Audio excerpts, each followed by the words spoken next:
Hai Bapak Ibu yang berbahagia, berjumpa kembali dengan saya Dr. Andri, spesialis kedokteran jiwa dari Rumah Sakit Omni Alam Sutra Tangerang.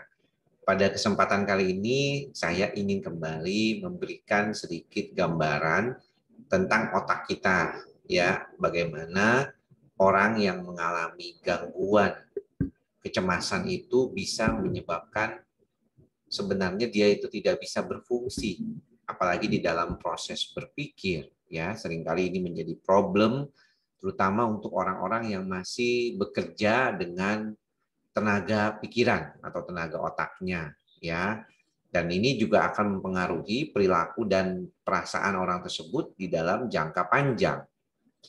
Pada dasarnya sebenarnya peran dari otak kita ini saya akan jelaskan di sini sebagai sesuatu hal yang tidak selalu berkaitan dengan situasional yang perlu dipahami sebagai sesuatu yang sulit gitu ya. Kenapa saya bilang begitu? Karena banyak di antara kita mungkin merasa, saya belajar tentang otak ini, saya berasanya kayaknya bukan dokter dong, katanya. Saya kan nggak perlu belajar sampai segitunya dok, ya. Tapi saya kira agar kita mengetahui bahwa situasi yang berkaitan dengan sistem saraf pusat ini akan jauh lebih baik kalau kita memahami dasar apa yang terjadi di otak kita kalau kita mengalami suatu kondisi gangguan kecemasan. Nah, jadi kalau Bapak Ibu perhatikan ya di sini ya, di depan ini ada yang namanya prefrontal cortex. Ya, prefrontal cortex ini adalah bagian otak depan yang berkembang itu paling lama. Ya, jadi kalau otak mamalia lainnya, apalagi otak-otak binatang yang lebih rendah seperti binatang amfibi gitu ya, reptil gitu ya, dia cuma punya otak tuh segini aja nih. Ya, cuma segini nih. Terdiri dari amigdala, sistem limbik ya di sini dan hipokampusnya. Sedangkan kita ini yang paling membedakan manusia dengan binatang adalah dia punya otak yang besar ini yang namanya neokortex. Inilah otak yang sangat kompleks, dia punya fungsi untuk berpikir. Di depan ini yang kita namakan prefrontal cortex adalah sumber dari segala sumber analisis kita, cara kita menginformasikan sesuatu, berbicara, ya, kemudian menginformasikan apa yang kita pikirkan di dalam otak kita. Ini semuanya di sini, ya. Dan kalau di dalam praktek kehidupan sebagai pasien yang mengalami gangguan kecemasan, banyak orang yang mengalami gejala kecemasan itu otak ini, bagian prefrontal cortex itu tidak terlalu dominan. Yang dominan adalah amigdalanya, ya, bagian yang kecil ini, ya. Mengapa dia dominan lebih? Karena ini merupakan pusat, segala pusat dari rasa cemas dan emosi kita. Jadi inilah rasa cemas dan emosi kita, sedangkan hipokampus ini biasanya terkait dengan kognitif kita sehari-hari, ya. Jadi kalau Bapak Ibu perhatikan, sebenarnya kalau kita lihat perkembangan otak kita ini dari awal pertamanya memang mengalami suatu perkembangan besar di usia-usia dari sejak nol, sejak kita lahir, sampai kita menjadi besar. Nah, pada usia-usia di bawah 30 tahun, kita belum berkembang secara sempurna nih fungsi dari prefrontal cortex. Jadi wajar kalau ada anak-anak usia muda ya, remaja ataupun orang usia muda itu mikirnya tuh masih tergesa-gesa, cepet-cepet, buru-buru, ya kadang-kadang tidak dianggap punya pikiran akalnya panjang gitu ya. Itu yang karena lebih dominannya adalah bagian sini nih, ya bagian amigdalanya dan hipokampusnya ini yang lebih dominan. Bukan berarti dia tidak bisa mikir sama sekali karena ininya belum berkembang, tetapi pengaruh otak tersebut dalam memberikan suasana perasaan dan dalam suasana pikirannya itu lebih banyak dipengaruhi oleh amigdala ini. Nah, maka daripada itu sering gejala-gejala gangguan kecemasan itu kalau misalnya diawali di sejak usia muda, maka kemungkinan untuk dia kambuh-kambuhan sampai usia tua itu akan lebih dominan dibandingkan kalau misalnya usianya kenanya udah usia 50-an atau 40-an. Ya, kalau usia 40-50-an biasanya tuh kenanya karena mungkin kecapean.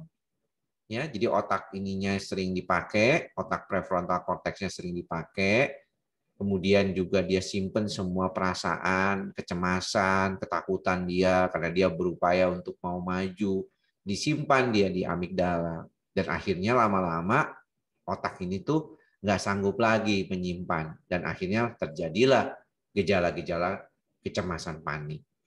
Nah, sebenarnya di dalam proses pengobatan, kebanyakan kalau obat-obat anti cemas dia di sini masuknya.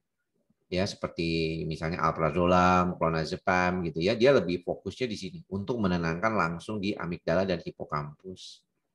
Sedangkan kalau misalnya untuk kasus-kasus jangka panjang, maka serotonin ini dia akan berkaitan dengan sistem limbik yang saling berkaitan satu sama lainnya, termasuk ke sistem di otak yang prefrontal ini, yaitu di otak depan atau otak logik. Bagaimana kalau misalnya berkaitan dengan non-obat? Berkaitan dengan non-obat seperti saya pernah bilang, panca indera kita, mata, hidung, mulut, ya, pengecap, kemudian perasa, itu akan pertama diolah dulu, dikondisikan di dalam prefrontal cortex yang berhubungan dengan sistem-sistem yang lainnya di sini. Sehingga nantinya olahan informasi itu akan disimpan ya di daerah sini, di limbic system, termasuk kalau misalnya informasi itu menakutkan atau mencemaskan, dia akan lebih mengaktifkan si amigdala. Ya, kalau dia sifatnya akut atau segera, biasanya ini berdampak ya, punya sinyal-sinyal, tapi ya paling cuma sebentaran.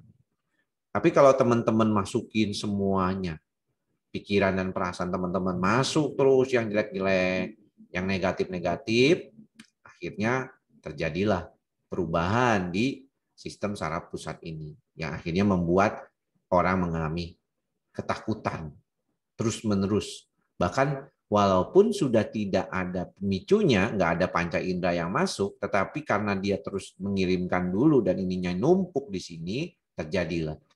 Makanya nggak heran banyak orang gangguan kecemasan itu malah terus-terusan ada pikiran negatif, walaupun udah nggak ada sumbernya lagi. Karena pada dasarnya situasinya sudah numpuk istilahnya di amigdala ini. Nah, untuk itulah kita kalau bisa potong dulu nih jalurnya, jangan sampai ada informasi masuk yang terlalu berlebihan ke sini.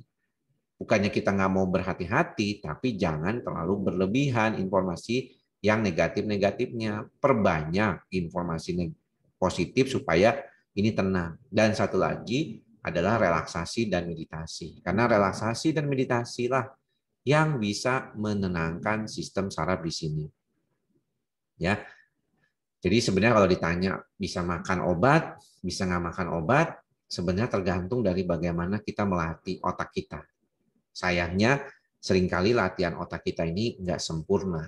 Ya, banyak yang mengalami suatu proses yang tidak selaras. Jadi orang lebih senang makan obat aja dah katanya. Ya kalau makan obat kan langsung efeknya cepat gitu ya.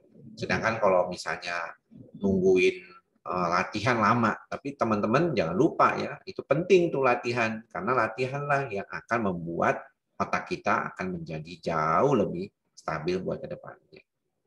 Oke ya, jadi jangan lupa latihannya, jangan lupa makan obatnya. Kalau yang sudah jadi pasien jangan lupa juga. Latihannya apa aja nih dok? Ini dia, ini dia. Ikhlas, sabar, dan sadar. Ya, karena ikhlas, sabar, dan sadar inilah yang menjadikan sistem saraf pusat kita, si amigdala tadi yang seringkali mendapatkan info negatif, itu jadi lebih tenang. Karena informasinya jadinya kalau dengan menerapkan ikhlasnya, ikhlas, sabar, dan sadar ini, kitanya jadinya lebih tenang, lebih rileks. Ya, segala sesuatu baik buruk maupun baik, semuanya netral aja kan, karena itu adalah apa adanya.